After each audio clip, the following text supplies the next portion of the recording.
বা বাজারে কত রকম টক ফল বিক্রি করছে।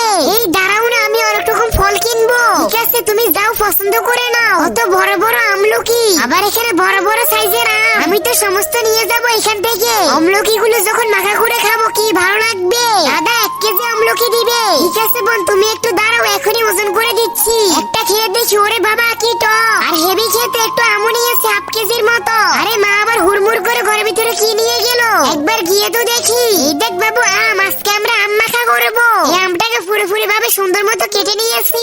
আমটা কিন্তু খুব মিষ্টি ছিল। আমের মধ্যে যে অল্প অল্প করে কেটেছি, এগুলো তো লবণ আর লঙ্কার গুঁড়ো দিয়ে দিব। ভালো করে লবণ আর লঙ্কা সুন্দর মতো মাখিয়ে নিয়ে সাদা কাপড় দিয়ে বেঁধে যত ইচ্ছা মতো বাড়ি মারবো। হে আমার আল্লাহ, যে এই ভিডিওতে লাইক করে চ্যানেলটি সাবস্ক্রাইব করবে তাকে তুমি জান্নাত দান করো, আমিন। মারা হয়ে গেছে, আমটাও ভেঙে টুকরো টুকরো হয়ে গেছে। কত সুন্দর হয়েছে না? একবার একটু খেয়ে দেখি কেমন লাগছে।